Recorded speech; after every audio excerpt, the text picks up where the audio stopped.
자, 우리 로마서 1장 1절 우리 한 목소리 읽겠습니다.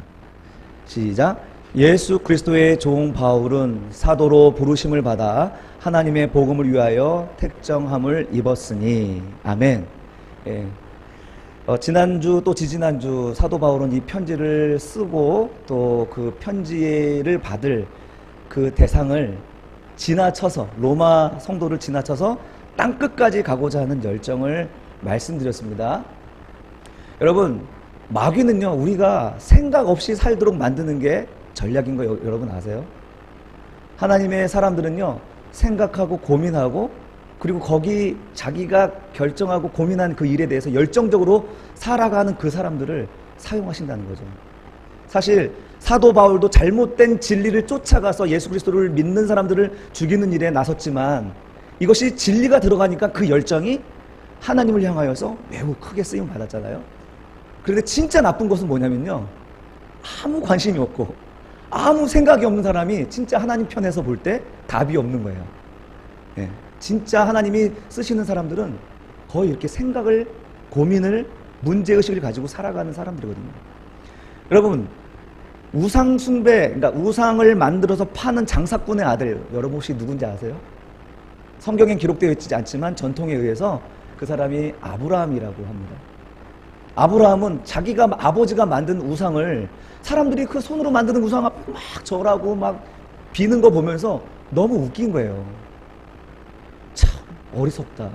뭔가 사람의 마음속에 있긴 있는 것 같은데 저 우상에 비는 건 진짜 아닌 것 같은데 진짜 신은 무엇인가, 참신은 무엇인가라는 문제의식 속에서 하나님을 발견하게 된 거죠. 하나님을 만나는 거죠. 하나님 그 사람을 만나주신 거예요. 우리 종교개혁자, 개혁의 선봉을 섰던 루터도 마찬가지죠. 내가 어떻게 하면 의롭게 될 수 있을까? 비아돌로사라고 하는 십자가의 길을 무릎으로 기어 올라가면서 이렇게 하면 내가 의로워질 수 있을까? 이런 고민 가운데 있을 때에 하나님은 하나님 말씀으로 로마서를 통하여서 오직 의인은 믿음으로 살리라 하는 이 말씀 앞에 꼬꾸라지면서요, 자기가 원치 않았지만 종교개혁자가 되어버렸습니다. 하나님은 문제의식을 가지고, 생각을 가지고 살아가는 사람들을 부르시는 거예요. 오늘 사도 바울도요, 사실은 이런 문제의식 속에서 진리가 무엇이냐, 이것을 따라서 열정을 다해 갔던 사람이잖아요. 그 열정이 진리를 만나니까 하나님을 위해서 헌신하더라, 이런 말씀으로 말씀드렸습니다. 지난주에는 주님을 그렇게 위하여서 이제 헌신하는 삶을 살고자 헌신했는데 그의 삶이 형통했습니까? 형통했다라고 제가 설교했던가요? 네, 형통한 삶이 아니었습니다. 네, 그렇게 하나님이 주신 진리를 가지고 열정을 가요. 하나님이 응답으로 주신 메시지를 가지고 나갔지만 그의 삶은 우리 눈에 볼 때는 형통한 삶이 아니었다는 거죠. 그런데 나중에 알고 보니까 하나님이 더 큰 계획을 가지고, 더 큰 뜻을 가지고 사도 바울을 막으시고 허용하지 않으시고 그리고 이끌어 가셨다라는 것을, 성부, 성자, 성령 삼위 하나님이 이끌어 가셨다라는 것을 말씀드렸습니다. 그래서 우리는 양과 같이 목자의 음성을 듣고 가는 자다.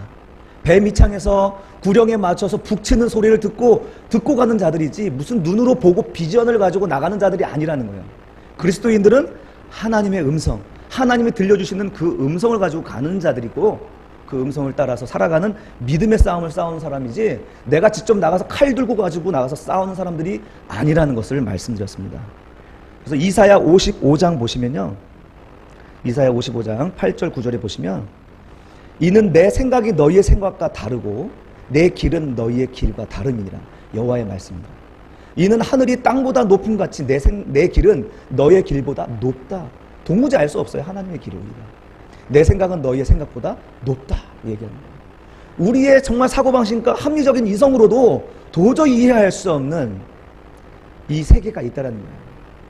세계가 영어로 코스모스라고 하죠. 질서, 우주. 질서를 가리켜 우주라고 하고 혼돈을 가리켜 카오스라고 합니다. 여러분, 카오스가 더 넓은 영역입니까? 아니면 코스모스가 더 넓은 영역입니까?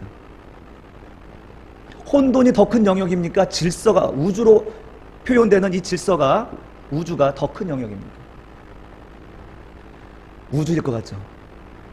이 코스모스보다 더 큰 영역이 사실은 카오스예요. 카오스 가운데 우리가 하나님이 천지 창조를 통하여서 코스모스가 되고, 그 코스모스 안에서 우리가 사고하고 이성을 가지고 살아가는 거예요. 그러나 이 사고를, 이 이성을 뛰어넘는 코스모스의 영역이 있는 거예요. 이것을 우리가 카오스라고 얘기하냐? 우리 이성으로는 해결이 안 되니까 카오스라고 얘기하는 거예요.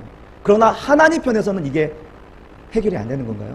우리 편에서 해결이 안 돼서 혼돈이라고 얘기하는 것이지, 우리 이 코스모스 세계를 뛰어넘는 다른 카오스의 세계가 있음은 많은 물리학자들도 지금 얘기하고 있는 거예요. 여하튼 우리의 생각이 다라고 생각하고 신앙생활을 한다고 하면 굉장히 어리석은 말입니다. 우리는 우리의 이성을 뛰어넘는 상황 속에서 하나님이 일하신다는 사실을 기억해야 됩니다. 오늘 바울이라는 제목으로 두 번째 말씀을 드리고자 하는 것은요, 그의 정체성이 이 서문에 잘 나타나 있기 때문입니다.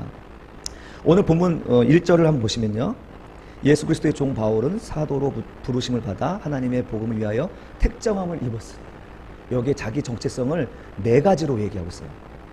발견해 보시겠어요? 네 가지. 자, 종 나왔고요, 사도 나왔어요. 또 불러서 택정함을 받은, 하나님의 복음을 위하여 택정함을 받은 자, 이 이제 세 가지죠. 또 하나는 뭐예요? 또 하나, 바울이라는 거예요. 바울. 네. 여러분, 하나님 믿기 전에는 사울이었고 하나님 믿은 다음에 바울이었을까? 그건 아니고요. 우리가 이제 미국에서 사는 한국인들 같은 경우는 이름이 몇 개 있습니까?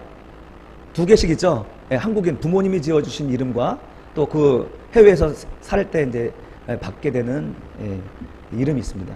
그 이름처럼 사도 바울도 히브리식 발음, 히브리식의 이름 사울과 로마식 이름의 바울 이 두 가지 이름을 사용했던 것이죠.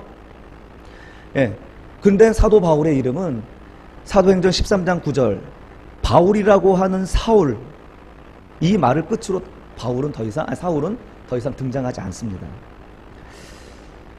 왜 그럴까? 나는 8일 만에, 자기 자신에 대한 설명이에요. 나는 8일 만에 할례를 받고 이스라엘 족속이고 베냐민 지파요, 히브리인 중에 히브리인이고 율법으로는 바리새인이고 열심으로는 교회를 박해하고 율법의 의로는 흠이 없는 자. 아주 우리 인간적으로 볼 때 굉장히 열심히 산 사람이에요. 그렇죠? 굉장히 열심히 산 사람. 근데 그 중에 이 사람이 지파가 어디냐면 베냐민 지파라는 것이죠. 자, 자기가 베냐민 지파예요. 베냐민 지파에는요, 베냐민 지파 사람들이 가장 뭐랄까요, 존경하고 좋아하는 인물이 있어요. 누구냐? 바로 사울 왕입니다. 사울 왕. 그러니까 사도 바울이 태어날 때 부모들이 이름을 질 때 너도 사울 왕처럼 큰 자가 되라 하는 말로, 그런 기대감으로 그 이름을 지어주지 않았겠어요? 우리들도 이름 지을 때 그런 마음을 담아서, 부모의 마음, 소망을 담아서 이름 짓잖아요. 저희 한결이는 우리 신앙의 고백으로 지은 이름이에요. 이한결. 그런데 그 이후에 커피 프린스라는 2년 후인가요? 드라마가 딱 나왔는데 그 주인공 이름이 한결이에요. 그 이름 이후에 한결이라는 이름이 엄청 많아지죠. 우리 한결이는 그것을 따라서 지은 게 아니라 우리 신앙의 고백을 따라 한결이라고 졌습니다. 이렇게 사람들은 자기의 어떤 마음의 바램과 또 좋아하는 어떤 인물과 이렇게 빗대어서 그 사람처럼 되었으면 좋겠다는 소망을 가지고 이름을 짓는 거예요. 여러분, 어떻게 자녀들의 이름을 지었습니까? 사울의 부모도 아마 그랬을 거예요. 너도 이 다음에 사울처럼 훌륭한 사람이 되라. 사울도요, 그 부모의 기대에 부응하는 삶을 살았어요. 얼마나 열심히 살았는지. 히브리인 중에 히브리인. 히브리인 하면은 히브리인 하면은 이 사울이 생각날 만큼 그렇게 살았던 거죠. 율법으로는 바리새인이에요. 바리새파, 아주 율법을 공부하는 엄한 율법의 교육을 받은 사람이에요. 그리고 열심도 뛰어나고 율법의 의로는 흠이 없게 자기를 책임지는 삶을 살았다는 거예요. 우리 사도행전 22장 3절에 보면 자신을 다 가리켜 또 이렇게 얘기하는데, 자기는 가말리엘 문화에서 공부했다는 거예요. 가말리엘은요, 최고의 학부에서 공부했다는 거예요. 그리고 그는 또한 로마 시민권자예요. 이렇게 모든 면에서 정말 큰 자로 살아왔어요. 실제로 큰 자로 살아왔는데, 그런데 그가 예수 그리스도를 만난 후에 그 이름을 버렸습니다. 왜냐하면 예수 그리스도를 만나보니까 내가 크다고 생각한 이것이 아무것도 아니라는 것을 깨닫게 되는 거예요. 정말 높은 분, 정말 큰 분 앞에 서니까 내가 이거 조금 교만했다 큰일 나겠네, 이런 생각하는 거예요. 안 그렇습니까? 내가 여기서 어떤 한 지자체에서 높은 수장으로 있는데, 내가 아주 권력을 행사하고 있는데 자기보다 더 높은 사람이 왔을 때 내 권력을 자랑하면 굉장히 그런 신뢰를 범하는 거거든요. 그러니까 가장 높으시고 가장 크신 분을 보니까 자기가 두렵고 떨림으로 낮아질 수밖에 없는 거예요. 하나님 만난 사람들의 특징이 다 이렇습니다. 자기를 높일 수가 없어요. 하나님 만난 사람들은 자기를 자랑할 수가 없어요. 그러나 세상은 어떻습니까? 사울을 추구하죠. 사울은 큰 사람입니다. 준수한 사람입니다. 오늘날 우리의 크고자 하는 것들, 돈이 우리의 힘이죠. 관계가 우리의 힘입니다. 여자들은 어때요? 아름다움이 우리의 힘이에요. 여자들 이 아름다움은 하나의 큰 권력입니다. 사울은 사무엘상에서 볼 때 어떻게 표현하냐면 어깨 위만큼 더 큰 자로 얘기하는데요. 그 사람은 모든 면에서 키가 더 클 뿐만 아니라 모든 면에서 사회적으로도 지위적으로도 지식과 능력 면에서 모든 면에서 큰 자를 지칭하는 거예요. 사울은 이렇게 큰 자예요. 큰 자. 그런데 하나님이 택한 자가 아니라는 것이죠. 반면 하나님이 택한 왕은 누구냐? 바로 다윗이었잖아요. 다윗. 하나님이 마음에 합한 자라고 여긴 다윗이에요. 그러나 사람이 볼 때 다윗은 부모님조차도 그의 머릿속에 없었던 사람이에요. 사무엘이 기름 부으러 왔을 때 8 자식이 있었음에도 불구하고 다윗 너는 들에 나가 양을 지키고 있거라. 나머지 7 형제가 와가지고 사무엘의 기름을 받으려고 기름 부음을 받으려고 기다리고 있었어요. 그러나 하나님은 외모를 보지 아니하시고 그 작은 자 다윗을 불러오라 하고 그에게 기름을 붓죠. 또 다윗의 삶 속에서 다윗이 또한 블레셋이 골리앗이라는 자를 이끌고 이제 전쟁하러 왔을 때 큰 자인 사울은 40일 동안 이 이스라엘 향하여 욕하고 하나님을 저주하던 그 말에 정말 분노하지도 못하고 큰 자임에도 불구하고 쪼그라들어가지고 두려워서 숨어 있었거든요. 그런데 다윗은 형들에게 이 도시락을 가져다 주면서 생사를 확인하려고 가던 차에 그는 진짜 징병으로도 자격이 없었던 자예요. 나이도 어릴 뿐만 아니라 체구도 작았으니까. 그런데 그 이스라엘을 저주하고 여호와 하나님을 욕하는 소리를 듣고 화가 나잖아요. 그래서 내가 나가서 전쟁에 나가겠다. 왕 앞에 가니까 이렇게 해서 허락을 하죠. 근데 갑옷을 입혀주잖아요. 갑옷이 맞지가 않는 거예요. 키 하나 더 큰 사람은 갑옷을 어떻게 입습니까? 이것은 큰 자와 작은 자의 극명한 대조를 보여주는 거예요. 그렇게 해서 그냥 막대기 하나와 물맷돌 5개 가지고 이제 골리앗 앞에 갑니다. 근데 그 큰 자, 세상의 큰 자를 상징하는 그 골리앗이 저 어린 다윗을 보면서 웃는 거예요. 야, 막대기 가지고 나왔어? 내가 개냐? 하면서 비웃죠. 그때 다윗이 얘기합니다. 너는 칼과 단창으로 나오지만 난 여호와의 이름으로 나간다라고 이야기하는 거예요. 여러분, 큰 자는요, 자기의 큰 용모를 자랑하고 가지고 있는 능력과 힘을 자랑합니다. 그러나 작은 자는요, 내가 자랑할 게 없어요. 오직 작은 자는 여호와만으로만 자랑하는 거예요. 여호와만으로 충분하니까 다른 게 필요 없는 것입니다. 신자는 나의 자원을 자랑하는 사람이 아닙니다. 신자는 나의 힘을 자랑하는 사람들이 아니에요. 그래서 주님 나에게 자원을 주세요. 주님 나에게 힘을 주세요. 물론 이것이 필요해요. 그러나 그것으로 세상을 승리하는 건 아니라는 거예요. 신자는요, 오직 여호와만으로 충분합니다라고 말하는 자, 그렇게 고백하는 자가 신자라는 겁니다. 신자가 어떻게 강할 수 있어요? 작은 자 다윗이 어떻게 강할 수 있습니까? 그가 어떻게 큰 자를 상대할 수 있어요? 그가 전능자와 연합했기 때문에 승리하는 거예요. 신자는요, 우리의 자원과 힘으로 승리하는 게 아닙니다. 전능자 되신 하나님과 연합될 때 승리하는 거예요. 이것이 신자의 모습이라는 것이죠. 여러분, 그동안 우리의 생각이 좀 바뀌어야 되겠다 이런 생각 들지 않습니까? 우리는 뭐가 있어야 승리할 것 같잖아요. 그렇지 않아요. 우리가 주님과 연합할 때, 주님과 교제 가운데 거할 때, 나는 만군의 여호와의 이름으로 난 나가노라. 단 한 방에 넘겼습니다. 하나님의 능력은 자그마한 것일지라도 세상의 큰 것을 이기고도 남는 능력이 있는 줄로 믿습니다. 사도 바울은 그 은혜 안에 머물기를 원했어요. 그래서 이 사울이란 이름, 큰 자를 상징하는 이 사울의 이름을 버렸던 것입니다.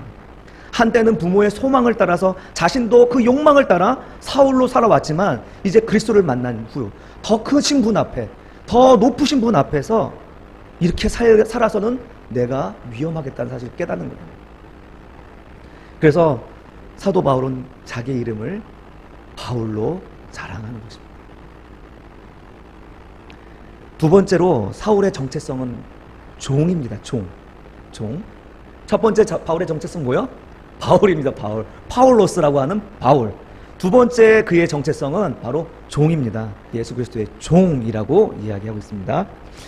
자, 이 종의 의미는요, 오늘날 의미가 많이 축소됐습니다. 우리가 쓰는 성경은 영어 성경을 번역해서 쓰는 건데, 자, 영국과 미국에는 어떤 제도가 있었냐면 노예 제도라는 제도가 있었어요. 그래서 이런 제도 때문에 이제 그리스도의 노예라고 얘기하면 자기들의 신앙이 비난받고, 그러니까 이것을 영어로 슬레이브라고 번역하지 않고요, 서번트라고 번역을 한 거예요. 그러니까 여기 나오는 종이라는 단어는 들로스라고 하는 그 헬라어 단어는 그냥 우리가 뭔가 도와드리고 서비스하는 종의 수준을 넘어서 사실은 슬레이브에 가까운 거예요. 노예에 가까운 거예요. 노예. 죽음, 그냥 하나의 물건에 불과한 노예에 가까운 개념이에요. 그런데 이것은 서번트. 그래서 오늘날도 이 종의 개념이 축소가 되어서 그리스도의 종, 하나님의 종, 그러면 그냥 하나님 다음에 있는 사람으로 생각하잖아요. 하나님 다음에 있는 종인데, 노예인데 무슨 하나님 다음으로, 이런 개념으로 좀 사용하고 있잖아요. 제가 예전에 섬겼던 교회 이제 어떤 목사님인데요, 주일 예배 끝나고 회의를 하면은 이제 회의를 하거든요. 회의를 하는데 화가 나셨어. 왜 화가 나셨는데 한참 그거 가지고 말씀하시더라고요.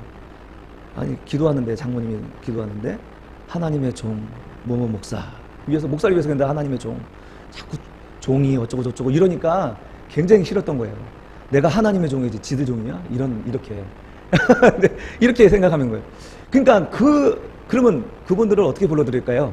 종님이라고 불러드려야 되나요? 종님, 하나님의 종님이라고 불러야 되나요? 오늘 말씀하는 바울이 말하는 종의 개념은 종님이 아니에요. 진짜 노예예요. 노예. 사도 바울은 자기 스스로 그리스도의 종, 아니 노예됨을 자랑했습니다. 죽으면 죽으리라는 신용을 하는 게 노예인데, 그는 진짜 죽는 신용을 한 게 진짜 죽었어요. 진짜 하나님이 원하시는 곳에 죽이는 게 아니라 다른 곳에서 네로의 핍박에 의해 죽지 않았습니까? 그는 그야말로 그리스도의 종, 그리스도의 노예로 살다 간 사람이에요. 그런데 그는 내가 이런 노예가 된 것을, 그리스도의 노예가 된 것을 난 자랑한다. 여러분, 우리가 참 그리스도인이라면요, 이런 노예 의식을 가져야 돼요. 내 종이란 표현 안 하겠습니다. 우리는 노예 의식을 가져야 돼요. 나는 그리스도의 노예입니다. 내 의사는 없습니다. 내 의지는 없습니다. 오직 주님의 의사가 중요합니다. 여러분, 어떤 상황 속에서든지 우리가 이렇게 고백한다면 견딜 수 있지 않겠습니까? 여러분, 내 앞에 당면한 일, 내가 어렵고 곤란한 지경에 처했을 때 내가 분노하고 화를 낸다. 그럼 뭘까요? 난 이미 그 문제에 대해서 그 문제를 내가 주관하는 자로 섰다는 거 아닙니까? 내가 그 문제를 판단하고 그 문제에 대해서 내가 어떤 의미라는 것을 규정했기 때문에, 주인으로서 규정했기 때문에 내가 화를 내기도 하고, 내가 자살하기도 하고, 내가 낙심하기도 하는 거 아닌가요?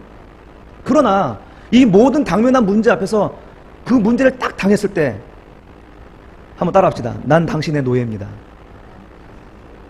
주님, 어떻게 할까요? 나의 판단을 중지하고 하나님의 처분을 기다린다면 우리는 이 고난 앞에서도 이길 힘을 얻지 않을까요? 여러분, 우리 매 순간순간 우리가 하나님의 종, 하나님의 노예라는 것을 기억했으면 좋겠습니다. 그리고 힘든 일, 또 좋아하는 일 만났어도 난 하나님의 종입니다. 이 모든 것은 당신의 것입니다. 라고 말할 수 있으면 자고하지 않지 않겠어요? 여러분, 이 종의 개념은요, 구약 성경에서 나온 것입니다. 출애굽기 20장에 이 율법의 대헌장 10계명을 주시죠. 그 21장에 그 이후에 이제 우리 그리스도인들이, 하나님의 백성들이 생활 속에서 지켜야 할 법규를 주시는 게 21장의 시작입니다. 그 첫 번째 법규가 뭐냐면 바로 이 종에 대한 율법이에요. 종에 대한 율법. 그게 얼마나 중요하기에 이 종에 대한 율법을 주었을까요? 내용은 이렇습니다. 살다가 경제적인 이유로 빚을 못 갚았어요. 그래서 대신 몸을 팔아서 노예로 들어가는 거예요. 그런데 7년째가 되면 빚을 물지 말고 자유인으로 보내주라는 거예요. 그때는 왜? 희년이니까. 그때는 희년, 기쁜 날이니까. 모든 종들이 해방되고 모든 것들이 다 각자의 분깃으로 돌아갈 해이기 때문에 그때는 물론 자유인으로 보내야 된다는 거예요. 그런데 7년 동안 지내는 동안 이 상전이 참 인격이 좋고 성품이 좋아요. 그래서 저는 그냥 당신에게 영원히 있고 싶습니다. 그 당시에는 이게 히브리 종이니까 이 사람이 종으로 그냥 살다가 어려워서 종으로 왔을 뿐이지 이 사람이 모자란 사람은 아니거든요. 그러니까 종종 자기의 딸, 자기의 자식, 식구들을 아내로 주는 경우가 있어요. 그럼 이제 가족이 되잖아요. 근데 이 사람이 종을 자유가 선포될 때 난 그냥 자유인으로 살겠습니다. 나가겠다 하면은 아내를 두고 나가야 돼요. 그런데 난 당신과 아내를 사랑하여서 영원히 당신의 종으로 있겠습니다 할 때는 이제 재판장에 가서 그것이 진심인지 아닌지 따져서 그 귀에 송곳을 박아서 귀를 뚫는 거예요. 그럼 귀를 다 뚫으셨죠. 네. 여러분 나는 지금 누군가의 영원한 종입니다 라는 의미로 귀를 뚫는 거예요. 네. 원래 귀 뚫는 의식은 바로 거기서 온 거예요. 노예들에게 귀를 뚫는 거예요. 여러분 이렇게 우리는 스스로 자유하지만 내가 사랑하여서 내가 스스로 종 노릇하는 이런 일들이 종종 있습니다. 여러분 어떤 게 생각나세요? 엄마들이 바로 그런 사람이 정확하게 엄마들이 정확하게 바로 이런 사람들입니다. 난 자유한 사람이에요. 그런데 스스로 한 남자의 아내가 되고 스스로 자녀의 노예로 살아가요. 네? 자녀가 뭐 밥 달라, 옷 입혀달라, 뭐 돈 내놔라 그냥 뭐 자기가 맡겨놓은 것도 아닌데 막 요구하고 노예처럼 부려요. 그런데도 엄마들은 좋다고 행복하다고 막 그래요. 네? 그런데 이 자식들이 엄마를 함부로 노예처럼 굴면 어떻게 해요? 이제 아빠가 한 대씩 쥐어 박는 거예요. 이렇게 이 자식이 엄마가 네 노예야? 그냥 엄마는 옆에서 하하하 웃어요. 정확하게 바로 이런 모습이죠. 또 예수 그리스도가 바로 자유하신 분이시지만 스스로 종이 되신 분이에요. 예수님은 하나님의 본체십니다. 무한한 자유를 가지신 분이고 무한한 자유를 우리에게 주시는 분이신데 유한한 인간의 몸으로 오셨어요. 그렇죠? 그리고 우리에게 그 자유를 주시려고 우리를 대신하여서 귀에다 송곳을 박는 정도가 아니라 자기 손과 발에 못을 박고 자기 옆구리에 창자로 구멍이 뚫리면서 영원히 하나님의 종으로 남고자 자처하신 분이 예수 그리스도라는 거예요. 우리가 그분을 향하여서 감격하고 감사하는 이유가 그 자유를 포기하고 그 권리를 포기하고 우리에게 자유를 주시기 위해서 당신의 몸을 뚫어버리신 이것이 우리에게 감사하고 기쁜 일인 것입니다.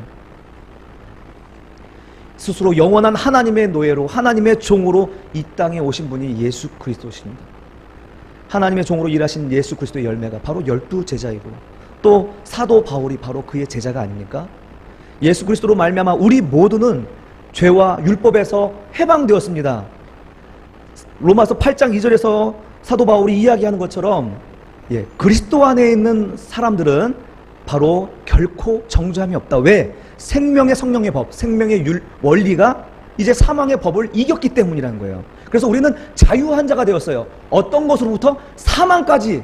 우리는 아직 사망에 대하여 자유한 자가 아니에요. 그러나 사망에 대해서도 우리는 자유한 자가 되었다라고 얘기해요. 그런데 우리가 얻은 이 자유를 가지고 우리 몸을 위하여서, 죄를 위하여서, 육신을 위하여 살지 아니하고 바로 그리스도의 종으로 살아가야 될 것을 성경은 이야기한 것입니다. 사도 바울이 얘기하죠. 내가 모든 사람에게서 자유로우나 스스로 모든 사람에게 종이 된 것은 더 많은 사람을 얻고자 합니다 라고 이야기합니다.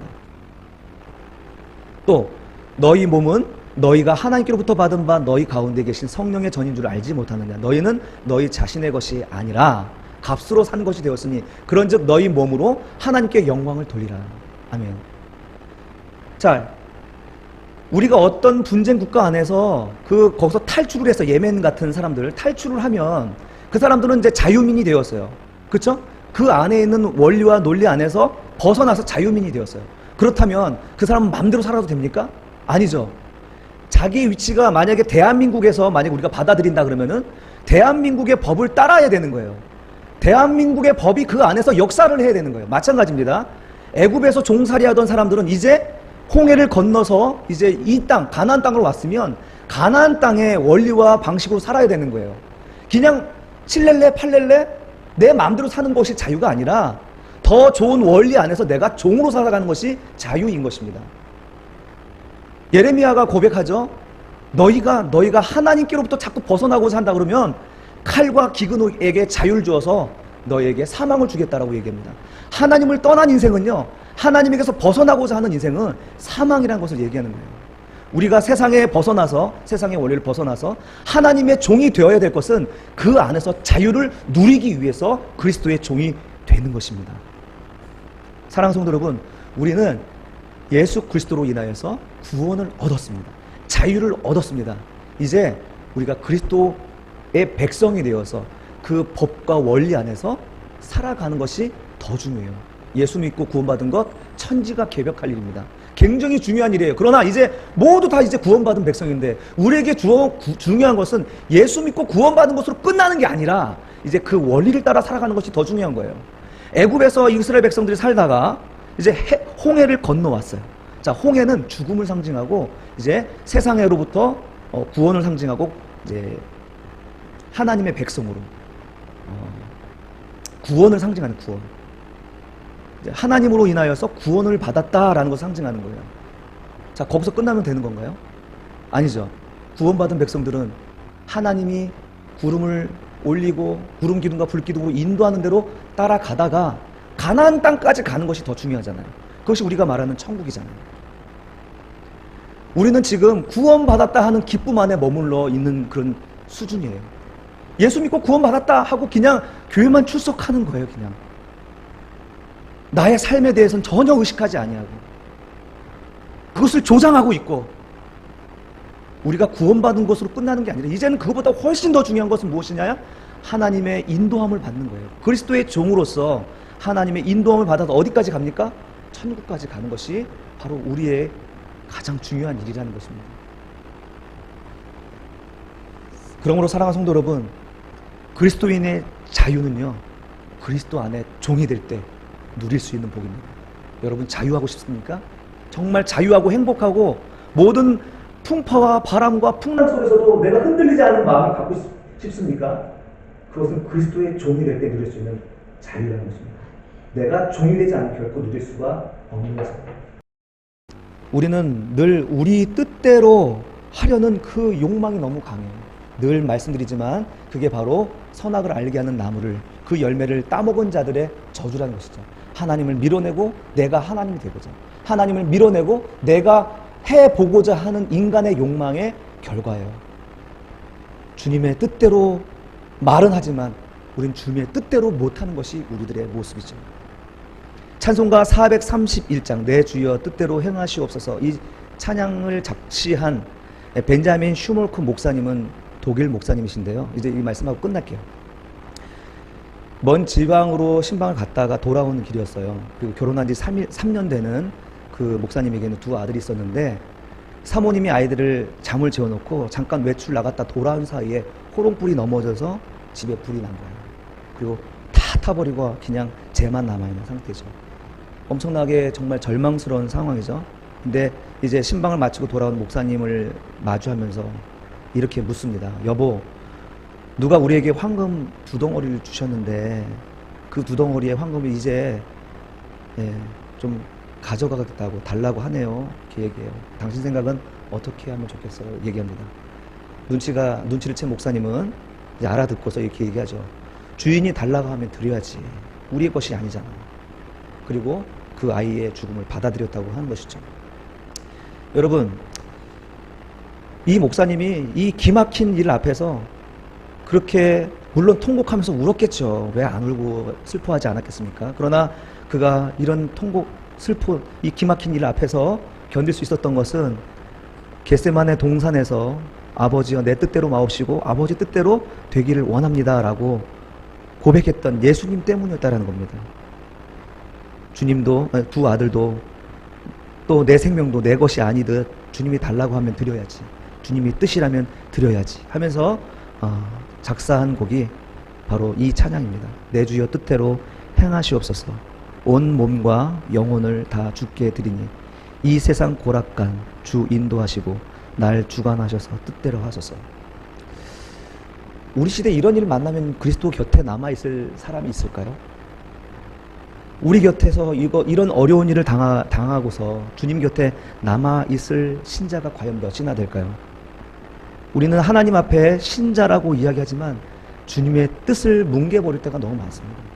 주님의 뜻을 따르기보다는 내 뜻을 들어달라고, 내 뜻을 관철시키려고 하나님께 때를 쓰는 일들이 사실 참 많습니다. 그러나 오늘 사도 바울이 나는 사도 바울이고 그 크신 분 앞에 오로지 내가 원하는 것은 그분과 연합하는 것이다. 그것이 나에게 강함이 될 것이다 라는 분명한 정체성, 그리고 나는 없다는 그런 종의 정체성을 가지고 우리가 살아간다면 어떤 상황에서든지 이 정말 이런 극단적인 상황 속에서도 우리의 신앙을 잃어버리지 아니하고 내 주여 뜻대로 행하시옵소서 라고 말할 수 있는 그런 신앙의 용자가 될 줄로 믿습니다. 오늘